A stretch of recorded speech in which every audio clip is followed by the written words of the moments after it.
to imagine yourself a foreign correspondent. How would you cover this if this were in South America or Central America or Sub-Saharan Africa? How would the coverage change?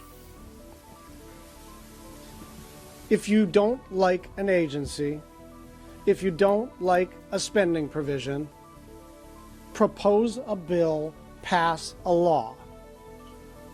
That is so foundational to the American system of government that I don't want to race past this idea that you can wave away a federal law because you don't like it. And so it is both an outrage and an illegal act, but it also gives us some confidence, and the public should have some confidence. The law here is absolutely on the side of the American people being in control of taxpayer funds through the Congress. And so they are depending on some sort of sense of swagger and inevitability to storm into buildings and take over the servers and to run the databases and to relieve people of their duties. Like this is some hostile takeover of a tech company. This is your government.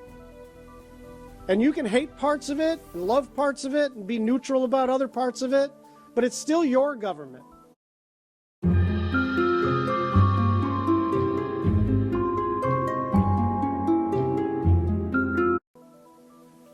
And the way a person expresses their views about spending is by electing a member of Congress who believes what they believe.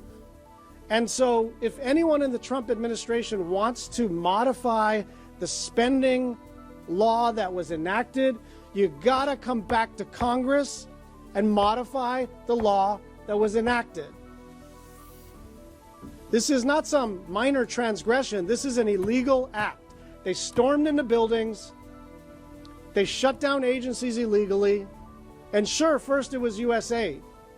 But they are now systematically going into the Small Business Administration, the Department of the Treasury, and they will not stop until they believe they have total control over spending. And that's not the way the American system of government is supposed to work. Thank you. I have questions. I know, Senator Schuchatz, you had put a hold on all State Department nominees, but this is to all of you. Why not go to the mat? You have all these nominees on the floor. I know they're coming in and out of executive session on Rust vote. Why not, if you're so upset about this, and this is such a damning action down there, make them go through every single parliamentary hurdle, go in and out of executive session, put holds on every single nominee, and make this as difficult as possible? We are pursuing every action that we think we can do. But I will tell you this, we are here to pull the fire alarm. We are pulling the fire alarm. It is up to Republicans, who are the majority in Congress, who are passing these nominations, who are sitting silently by while Elon Musk goes into departments, into agencies, and takes your information. It is up to them to decide whether they want to get out the fire hoses or sit in the fire. And I think we know what they need to do, and we're calling on them to do that.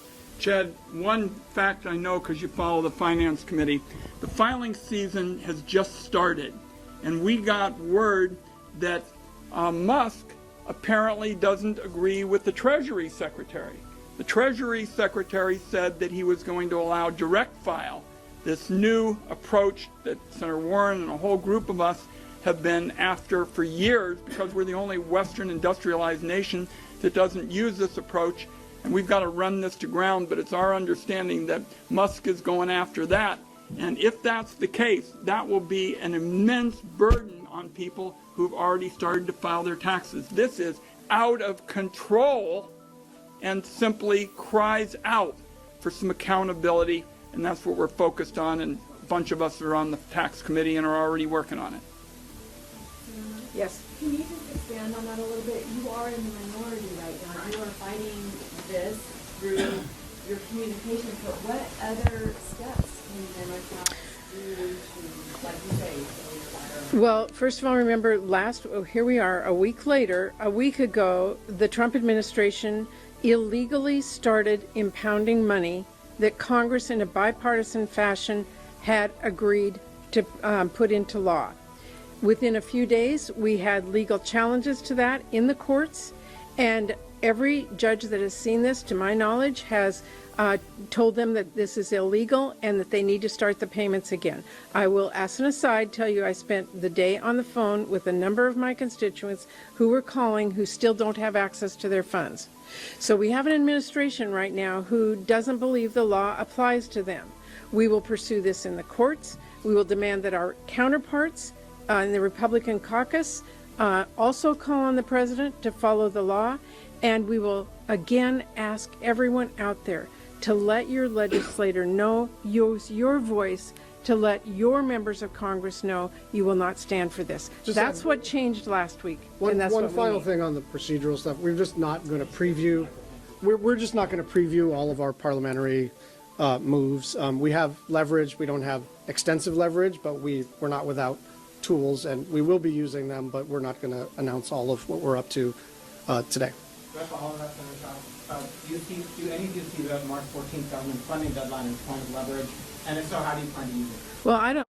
Let me show you the ultimate party trick. With these little earplugs, you'll enjoy conversations at parties while keeping the music at the perfect volume. Loop earplugs. I don't know that it's a point of leverage. It's a fact. On March 14th, the government shuts down. Between now and then, we have to have an agreement, bipartisan, that goes through Congress, that is passed by the House and by the Senate. And what is giving me great pause right now is, what if we do all that and come to an agreement and, we like some, we don't like some, but we voted in, and this administration says that's bunk. We don't have to go by that. So the level of trust is at the lowest I have ever seen it here in Congress, in our ability to work together, find a compromise, and get it passed. It is up to our Republican colleagues to stand up to this and assure us that an agreement and a law is real and that they will follow up with this. So yes, we're all worried about the government shutdown deadline of March 14th. No Democrat wants the government to shut down. We have all worked extremely hard to come to an agreement. We expect our Republican colleagues to stand up and work with us to get it done in a system of trust that this democracy is founded on. Senator Whiting, can you expand on how do you know Musk is trying to get into the direct filing enterprise? Well, we've heard it several places. Mr. Kerry can get you some of the details, but yeah. And the point really is, it's almost government by whim. We're used to rules and the opportunity for all sides to be heard. On the Finance Committee, we have worked on this for years and years, and we said we want to save $500-600 for the working guy. It is now the filing season, and based on what we've heard, essentially Musk, I guess, says he's now going to be Secretary of Treasury as well as everything else, because he's telling Bessent, he's going to go in there. And Bessent told us in the Finance Committee, when I asked the question, he said it is on for this year, and people have started filing. Have you tried getting a hold of the Treasury Secretary in these last few days, and is he responding to you? He certainly didn't consult with us. Under normal circumstances, the Treasury Secretary consults with the committee, and we've heard nothing from him on this. Can I ask a question about USAID? Last question, and we'll let Brian take you. Yeah.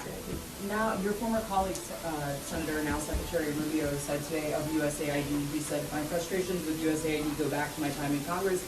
It's a completely unresponsive agency, and it's supposed to respond to policy directives from the State Department, and it refuses to do so. I know that some of you all have good relationships with him. Have you tried to reach out to him today about USAID?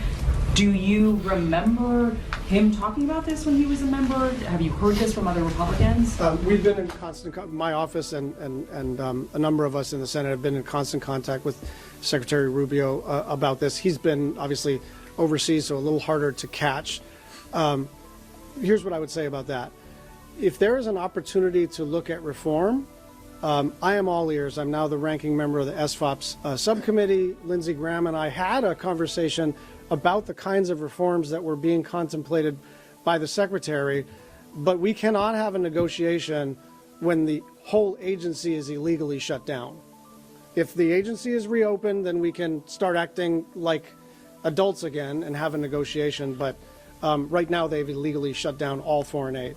One other point of fact for you is we passed the foreign assistance appropriations bill in Congress last year. It was completely, everyone voted for it on a bipartisan basis.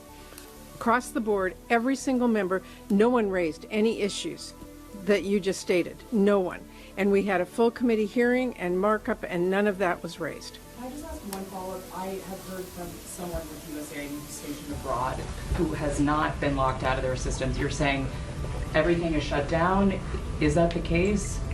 I can't speak to individual employees. What I can tell you is that money is not flowing. I can tell you that medicine is not being delivered. I can tell you that there is medicine on the dock that was abandoned and spoiled. I can tell you that people are evacuating countries. I can tell you that there is an outbreak of Ebola in Uganda and Marburg virus in East Africa. And all of those programs are either completely shut down or hobbled to the point where people can't deliver aid. And it's not just about providing life-saving care. It's about maintaining stability overseas so that that instability doesn't visit us in the United States. Thank you all Thank you. very much. Thanks.